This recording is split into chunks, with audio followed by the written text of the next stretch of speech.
Hi guys, welcome back to the channel. My name is Divanshu Verma and you are watching social grade. Guys, आज की video बहुत ज्यादा important रहने वाला है क्योंकि आज हम लोग बेसिकली डिस्कस करने वाले हैं लार्ज कैप कैटेगरी का जो म्यूचुअल फंड है, उसमें जो सबसे बेस्ट म्यूचुअल फंड है वो हम लोग आज की वीडियो में बेसिकली डिस्कस करने वाले हैं। और गाइस, उस म्यूचुअल फंड को पिक करने में मैंने किन किन चीजों का ध्यान रखा वो भी मैं आपको इसी वीडियो में बताऊंगा। तो बिना देरी करते हुए वीडियो को शुरू करते हैं। गाइस, वीडियो शुरू करने से पहले मैं आपको डिस्क्लेमर देता हूँ, ये वीडियो में बताया गया किसी भी म्यूचुअल फंड्स के बारे में आपको बाय और सेल रिकमेंडेशन नहीं दे रहा हूँ। आपको जब भी किसी भी म्यूचुअल फंड या किसी भी स्टॉक्स को आपको बाय करना है, ठीक है, आपको अपने एंड से भी उसकी एनालिसिस जरूर करनी, तभी आपको उस पर इन्वेस्ट करना चाहिए। ठीक है, तो बिना देरी करते हुए गाइस हम लोग वीडियो को शुरू करते हैं। तो गाइस, जो हमारा लार्ज कैप कैटेगरी का मेरी नजर में जो बेस्ट म्यूचुअल फंड है वो हमारा है निप्पॉन का large cap fund direct growth. और गाइस, इसके जो रिटर्न है वो काफी ज्यादा अच्छे हैं। आप यहाँ पे देख सकते हैं गाइस, इसका जो 3 साल का रिटर्न है वो 27% के आसपास है। प्लस इसका जो 5 साल का रिटर्न है गाइस वो 18% के आसपास है। और गाइस, इसका जो ओवरऑल रिटर्न है वो भी 17% के आसपास आपको देखने को मिल सकता है। प्लस गाइस, आप यहाँ पे इसके जो एक्सपेंसेस है ना, वो भी कह सकते हैं काफी ज्यादा कम है। आप यहाँ पे देख सकते हो जो इसका एक्सपेंस रेशियो है वो 0.75% है। प्लस गाइज, यहाँ पे इसका एग्जिट लोड 1% के आसपास है, जो कि आप जानते हो कि एग्जिट लोड 0% से लेकर के 4% तक वैरी करता है। तो यहाँ पे 1% का एग्जिट लोड है। अगर आप इस फंड को 7 डे के अंदर रिडीम करते हो तो यहाँ पे गाइज आपको 1% का कह सकते हैं कि पेनल्टी देखने को मिल सकती है। प्लस गाइज, यहाँ पे आपको जो स्टैम्प ड्यूटी देखने को मिली वो 0.05% के आसपास देखने को मिली, जो कि काफी ज्यादा कम है। और गाइज, यहाँ पे टैक्सेस भी हैं। टैक्सेस यहाँ पे गाइज इस तरीके से हैं, जो आपका एसटीसीजी है, मतलब जिसे शॉर्ट टर्म कैपिटल गेन बोलते हैं। अगर गाइज आप कोई भी फंड 1 साल के अंदर डिसकंटिन्यू करते हो, मान लीजिए आपने इस फंड में अगर अपनी एसआईपी करी और आपको ने उसको 1 साल के अंदर डिसकंटिन्यू कर दिया, मतलब उसको आगे कंटिन्यू नहीं किया, तो आपको उस पर जो भी अर्निंग आपने की होगी उस पर आपको 15% का टैक्स पे करना पड़ेगा।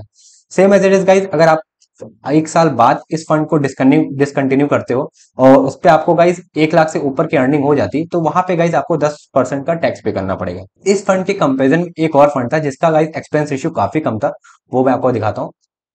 गाइज, वो हमारा था कैनरा का Robeco blue chip equity fund direct growth. Guys, यहाँ पे जो आपको एक्सपेंस रेशियो है वो बहुत कम देखने को मिल रहा है, अब 0.47%। लेकिन गाइज, यहाँ पे मुझे कुछ चीजों पे से कॉम्प्रोमाइज करना पड़ता है, रिटर्न से प्लस यहाँ पे रेटिंग से। तो इस बेसिस पे गाइज मैंने यहाँ पे इस फंड को नहीं लिया। आप यहाँ पे देख सकते हो जो इसकी रेटिंग है वो 4% के आसपास है। ठीक है, प्लस हमारे निपॉन की जो India large cap fund direct growth, इसकी रेटिंग 5% है। तो गाइज, इस बेसिस पे मैंने निपॉन के फंड को पिक किया क्योंकि गाइज यहाँ पे जो मुझे रिटर्न्स देखने को मिल रहे थे बाकी के फंड से मुझे ज्यादा देखने को मिल रहे थे। प्लस एक्सपेंस रेशियो गाइज सिर्फ मुझे कैनरा रिबोको के ही कंपैरिजन में मुझे थोड़ा सा ज्यादा देखने को मिला। लेकिन गाइज, कैनरा रिबोको का जो रिटर्न्स था वो थोड़ा सा कम था एज कम्पेयर टू निपॉन के। तो मैंने गाइज इस वजह से भी निपॉन को मतलब अपनी लिस्ट में ऊपर रखा। प्लस गाइज, रेटिंग्स भी कैनरा रिबोको की थोड़ी सी कम थी एज कम्पेयर टू निपॉन, तो वहां पे ये भी फैक्टर करता है। और गाइज, एज अ इन्वेस्टर आप यही चाहोगे कि जो आपका रिटर्न हो, मतलब आपका जो पैसा हो उस पर जो रिटर्न हो वो आपको किस फंड में ज्यादा देखने को मिल रहा है, आप उसी में ही कह सकते हैं अपना पैसा इन्वेस्ट करने का सोचोगे। प्लस गाइज, आपको बहुत सारी चीजें भी ध्यान रखनी होती है कि आपका जो पैसा है वो सेफ्टी कितनी है उस फंड में, तो ये सारी चीजें भी है। प्लस गाइस, आप यह भी जानो कि जो लार्ज कैप फंड्स होते हैं वो ऑलरेडी काफी ज्यादा सेफ होते हैं, तो यहाँ पे सेफ्टी इश्यूज तो नहीं रहने वाले। बट अदर फैक्टर भी मैटर करते हैं, एक्सपेंस इश्यूज किसके कैसे हैं, टैक्स इम्प्लीकेशंस कैसा है। ठीक है, प्लस उस फंड की रेटिंग क्या है, वो क्या क्या एक्चुअली में जो यहाँ पे जैसे कि आप देख रहे हो कि 44% का रिटर्न जनरेट करके दे रहा है, क्या ये हर साल? तो जरूरी नहीं होगा कि इस तरीके से आपको रिटर्न देखने को मिले। तो उसकी पास परफॉर्मेंस किस तरीके से रही है, तो ये सारी चीजें गाइस मैटर करती हैं उसके पिछले ग्रोथ के हिसाब से। तो उस बेसिस पे गाइस उनकी रेटिंग बनती है। तो यहाँ पे गाइस जो निपॉन की कह सकते हैं जो रेटिंग थी वो भी काफी अच्छी थी, तो यहाँ पे उस फंड को पिक करने का मैंने इस वजह से यहाँ पे चुना। ठीक है, तो आई होप आपको हमारी आज की वीडियो पसंद आई होगी। गाइस, अगर आपको भी किस तरीके से म्यूचुअल फंड पिक करना है ये अगर आपको जानना है तो मैंने इस पे ऑलरेडी वीडियो बना रखी हुई है।